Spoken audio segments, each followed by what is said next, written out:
రాజీనామా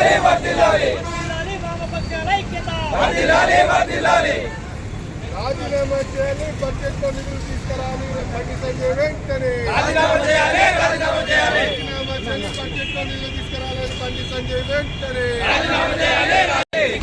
తెలంగాణకు నిధులు కేటాయించకపోవడం, బడ్జెట్లో తెలంగాణకు నిధులు కేటాయించకపోవడం, పోరాడదాం తెలంగాణకు బడ్జెట్లో నిధులు కేటాయించేంత వరకు, పోరాడదాం తెలంగాణలో బడ్జెట్లో నిధులు కేటాయించేంత వరకు, నశించాలి బీజేపీ మండి వైఖరి, తెలంగాణ పట్ల బీజేపీ మండి వైఖరి, మోడీ హటావో,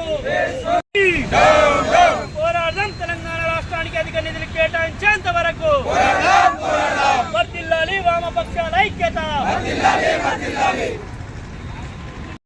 ఉత్పాదక రంగమైనటువంటి ముఖ్యంగా వ్యవసాయ రంగానికి కూడా నిధులు కోత విధించారు, ఎరువుల సబ్సిడీలో కోత విధించారు. అట్లాగే యువకులకు ఇలా పెద్ద ఎత్తున యువత నిరాశ నిస్పృహలో ఉంది. యువకులకు పరిశ్రమల్లో కానీ ఉద్యోగ అవకాశాల బడ్జెట్లో ఈ బడ్జెట్లో ఎలాంటి చూపటి పరిస్థితి ఉంది.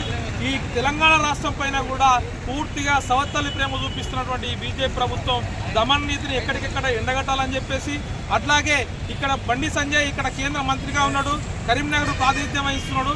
ఈ కరీంనగర్లో ట్రిపుల్ కానీ IIM కానీ అట్లాగే కొత్తపల్లి మనోహరాబాద్ కానీ కరీంనగర్ టు కాజీపేట రైల్వే లైన్లకు నిధులు తీసుకురావడంలో పూర్తిగా వైఫల్యం చెందాడు.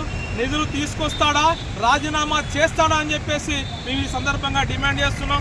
పేరుకు కేవలం హిందూ ముస్లిం రెచ్చగొట్టడం కాదు, ఇక్కడ మౌలిక పరిస్థితులు ప్రజలకు అనుగుణంగా ఉండాలి, ప్రజల బతుకు బాగు కోసం ప్రయత్నం చేయాలి తప్ప ఇలా మతాల విద్వేషం పెట్టి రాజకీయాలను చేయడం మానుకోవాలని చెప్పి ఈ సందర్భంగా నిధులు పలుకుతున్నాం. ఇప్పటికైనా కేంద్రంలో ఉన్నటువంటి బీజేపీ ప్రభుత్వం ఈ తెలంగాణ రాష్ట్రానికి అట్లా ముఖ్యంగా ఈ కరీంనగర్కు అధిక నిధులు తీసుకురావాలని చెప్పేసి ఆ రకంగా నిధులు తీసుకొచ్చేంత వరకు కూడా ఈ బీజేపీ నాయకులను ఎక్కడికక్కడ నిలదీయాలని చెప్పేసి ఇలా పౌర సమాజానికి కూడా పిలుపునిస్తాం.